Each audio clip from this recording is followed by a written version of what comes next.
Selamat siang, Om Swastiastu, Pak Kanten. Nggih. Perkenalkan yang dari Radar Bali, Ali Mustafa. Ya. Gimana kabarnya Pak hari ini?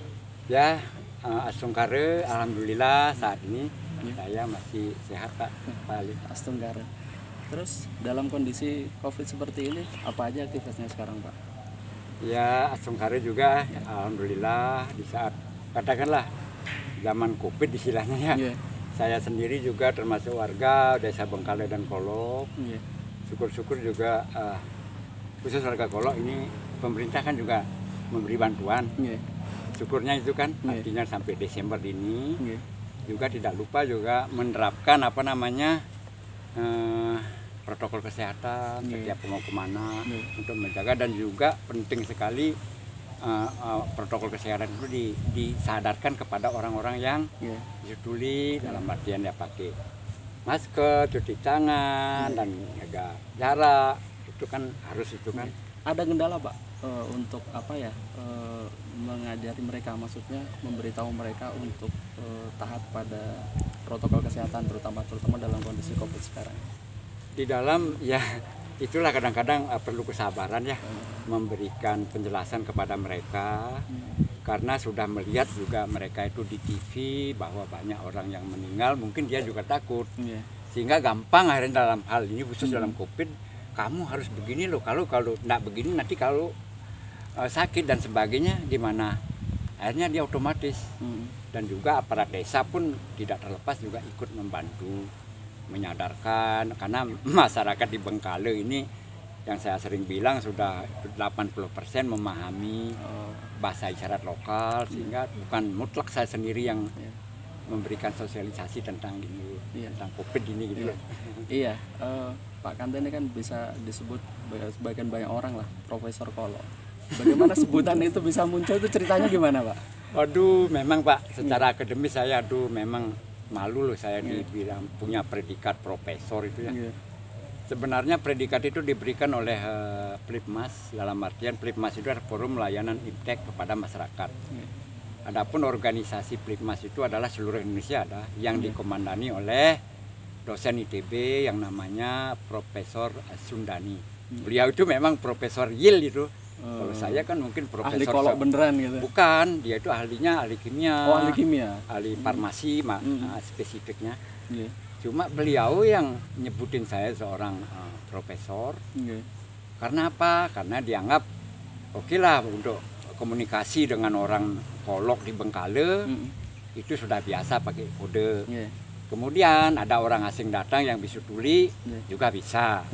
Ada orang asing yang normal berbahasa Inggris lumayan bisa dikit walaupun grammarnya salah. Itulah yang disebut, itulah penyebabnya saya itu dibilang Profesor Kolok, karena segala sesuatu kaitan dengan Kolok saya dipanggil.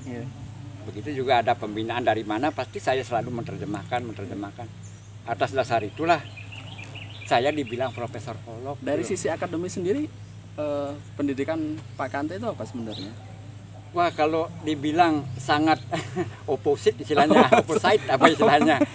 Saya ini backgroundnya oke lah dari umum SD, SMP, SMA, kemudian saya terjun di Fakultas Ekonomi. Fakultas Ekonomi. Ya, di Udayana. Jadi saya tidak ada sama sekali bersinggungan dengan dunia difabel sebelumnya.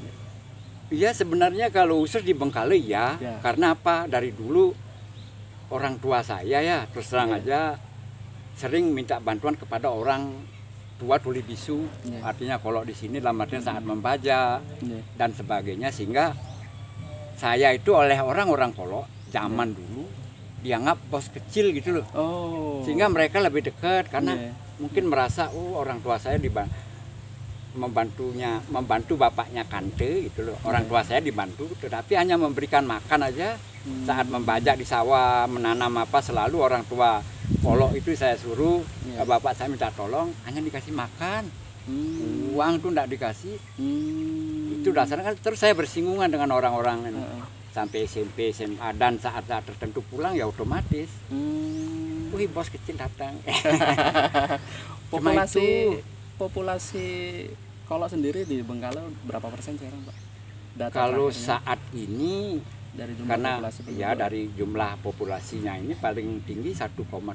1,7%. Kalau awal penelitian dari Michigan State University itu memang 2%. 2% tahun berapa itu? Tahun 93 sampai 95. Itu yang terus data 1,7 itu data terakhir ya? Setelah saya hitung sendiri, setelah sendiri. hitung sendiri perhitungan, oh sekarang menurun.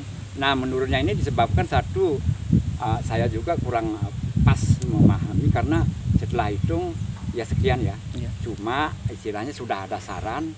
Satu kan kaitan dengan program KB. Program KB juga mempengaruhi. Kemudian ngikutin juga kawin silang. Karena masyarakat atau warga desa Bengkala ini umumnya yang cewek atau yang normal yang cowok ya.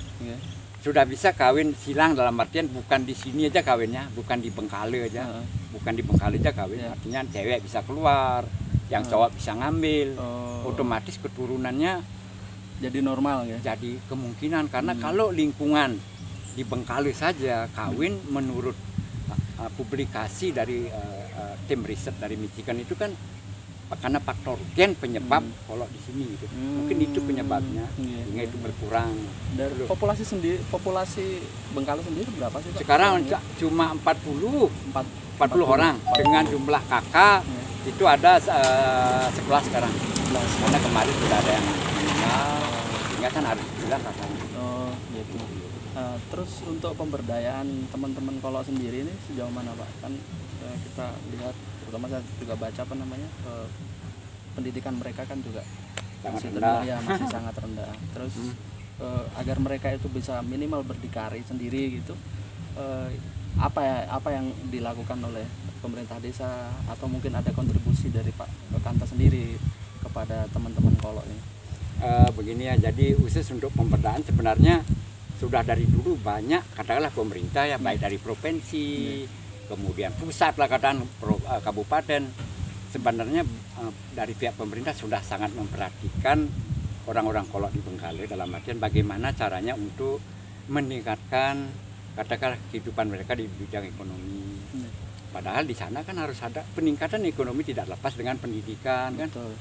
Kan itu intinya. Betul. Nah kemudian oke lah, semua program pemerintah yang diterjunkan ke Bengkale di dalam memberdayakan mereka itu jalan.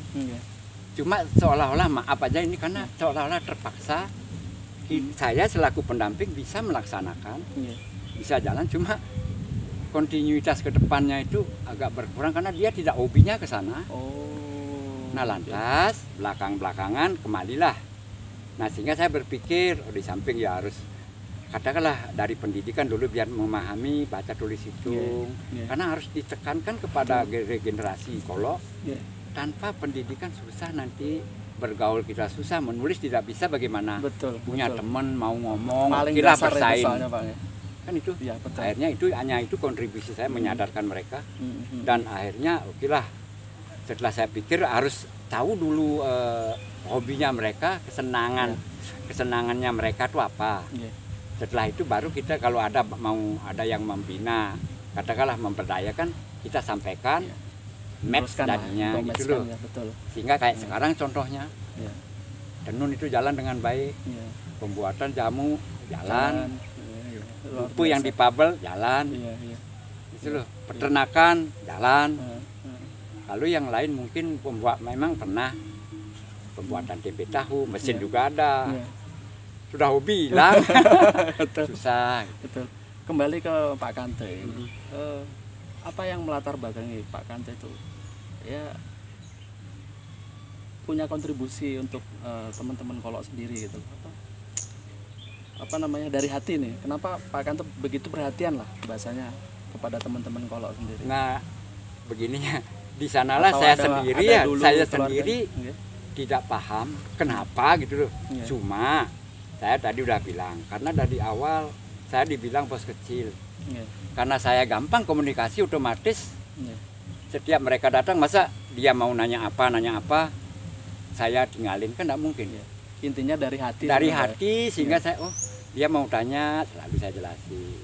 Nah sehingga kembali ke belakang saat 93 ada penelitian itu saya didaulat oleh warga Bengkale, dusun Pelodan khususnya, saya dijadikan kepala dusun. Oh. Selama 5 tahun di Daulat itu saya harus tahun 93 ya. Sampai 98. Kemudian saya mengundurkan diri jadi kepala dusun. Warga mengendaki dah, oh jangan Om Kandre, jangan. Habis saya terus terang jadi kepala dusun, kan banyak orang yang mau nikah, cerai, kan harus kita yang ya katakan selungun ya. Kadang-kadang susahnya di sana loh, satu hari ini contoh real ya yang saya perasaan malunya luar biasa loh. Kenapa Pak? Satu hari ini oke lah saya nyerahin orang, padahal kita menyadarin orang itu jangan cerai, harus pikir anak sudah ada, jangan. Hanya dia memengkung istilahnya, cerai, oke lah, terpaksa saya antarin ke desa itu, ke dusun itu. Sorenya ngambil lagi di dusun itu. Itu yang membuat itu ini yang membuat batin ya.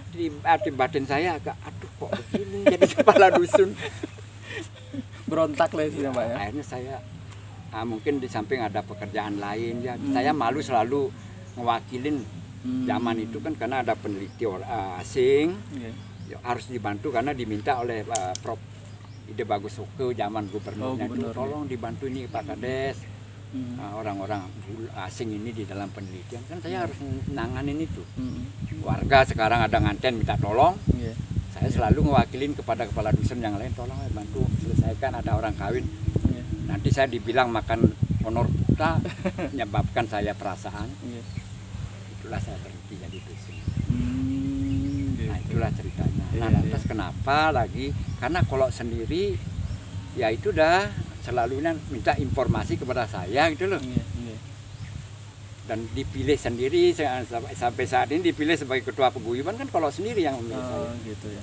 Untuk proses regenerasi sendiri gimana Pak? Ya kita kan semoga kita diberikan umur panjang, tapi kita kan nggak tahu Pak alhamdulillah ya. Kita kan nggak tahu hidup kita seperti apa. Nah untuk proses regenerasi Pak Kanto sendiri ke teman-teman terutama generasi muda sendiri untuk membina para kolot sendiri gimana sejauh ini? Kalau regenerasi untuk pembinaan sebenarnya saya kan udah punya, seperti di guru inklusi ya, sekolah SD inklusi nomor 2 itu regenerasi saya untuk bisa melanjutkan.